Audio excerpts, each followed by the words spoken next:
اعوذ باللہ من الشیطان الرجیم بسم اللہ الرحمن الرحیم الحمد للہ والصلاۃ والسلام علی اہلہا۔ آج 10 رجب ہے، حضرت امام محمد تقی علیہ الصلاۃ والسلام کا یوم ولادت ہے۔ میں تمام عالم اسلام کو، محبان اہل بیت کو، پیروان مکتب آل محمد کو اور بالاخص حجت دورہ امام زمانہ کی خدمت میں، علماء اعلام کی خدمت میں اس عظیم دن کی مبارکباد پیش کرتا ہوں۔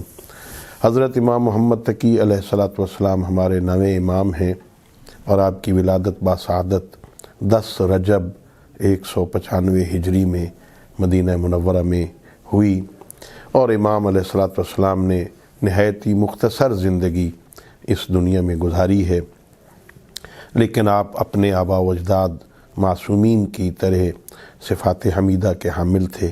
اللہ نے مقام عصمت اور مقام امامت عطا فرمایا تھا۔ بچپن میں بھی اور بعد جتنا عرصہ اس دنیا میں رہے دین کی تبلیغ کی ہے۔ امام محمد تقی علیہ الصلاۃ والسلام کے بڑے مشہور واقعات ہیں ان کی زندگی میں۔ ایک واقعہ میں عرض کرتا ہوں۔ آپ کے دادا لگتے ہیں علی ابن جعفر، حضرت امام موسیٰ کاظم علیہ الصلاۃ والسلام کے بھائی علی ابن جعفر مسجد نبوی میں تشریف فرما تھے، لوگوں کو درس دے رہے تھے۔ 10 سال کی عمر تھی حضرت امام محمد تقی علیہ الصلاۃ والسلام کی۔ وہ تشریف لائے مسجد نبوی میں، اور جو ہی حضرت علی ابن جعفر علیہ السلام نے دیکھا آپ کو تو آپ کے احترام میں کھڑے ہو گئے۔ جتنی دیر آپ مسجد میں رہے حضرت علی ابن جعفر کھڑے رہے۔ جب آپ مسجد سے نکل گئے واپس تو حضرت علی ابن جعفر بیٹھ گئے۔ لوگوں نے پوچھا کہ وہ آپ کے پوتا ہیں، آپ دادا ہیں، وہ بچے ہیں، آپ بزرگ ہیں، آپ کیوں ان کے احترام میں کھڑے ہوتے ہیں؟ تو بہت عظیم جواب دیا۔ حضرت علی ابن جعفر نے فرمایا، اگر اللہ نے اس بچے میں امامت کی صلاحیت رکھ دی ہے تو میرے ایمان کا تقاضا ہے کہ میں ان کا احترام کروں۔ تو علی حضرت امام محمد تقی علیہ الصلاۃ والسلام اتنی عظمتوں کے مالک ہے، آپ کے دادا جان جو ہیں وہ آپ کے احترام میں کھڑے ہو جاتے تھے۔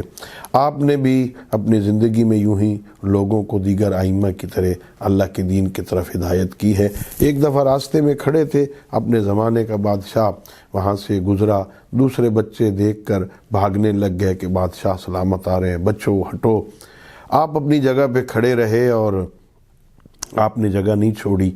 وہ قریب آیا اور اس نے پوچھا کہ سارے بچے بھاگ گئے، آپ بچے ہیں، آپ نہیں دوڑے؟ تو آپ نے بڑا منطقی جواب دیا، کہا پہلی بات تو یہ ہے کہ راستہ وسیع ہے، میں بادشاہ کے گزرنے سے مانے نہیں ہوں تو کیوں کر بھاگوں گا، اور نہ میں نے کوئی جرم کیا ہے کہ میں دیکھ کر بھاگ جاؤں، مجھے بھاگنے کی ضرورت نہیں ہے۔ آپ بچوں کے ساتھ کھیل نہیں رہے کہ ہم کھیلنے کے لیے دنیا میں نہیں آئے ہیں۔ بادشاہ چلے گئے۔ واپسی پر شکار کر کے نا اپنے ہاتھ میں ایک مچھلی کا چھوٹا سا بچہ ہاتھ میں لے کے نا وہاں سے واپس آ رہے تھے۔ پھر امام سے ملاقات ہو گئی اور پوچھنے لگے کہ ذرا بتائیں ہمارے ہاتھ میں کیا ہے؟ تو میرے امام نے مسکرا کے کہا، دنیا کے بادشاہ بھی عجیب ہیں، اپنے ساتھیوں کے ساتھ نکلتے ہیں، سکھائے ہوئے باز کو بھیجتے ہیں، وہ مچھلی کا ایک بچہ پکڑ کے لے آتا ہے، اسے اپنے ہاتھ میں مٹھی میں بند کر کے ہمارا امتحان لیتے ہیں کہ بتاؤ اس میں کیا ہے۔ اللہ رب العزت نے ہمیں ایسے عظیم عالم رہنما عطا فرمائے۔ اللہ رب العزت ہم سب کو ان ائمہ ہدیٰ علیہ الصلاۃ والسلام کی اطاعت کرنے کی، ان کے فرامین پر عمل کرنے کی توفیق عطا فرمائے۔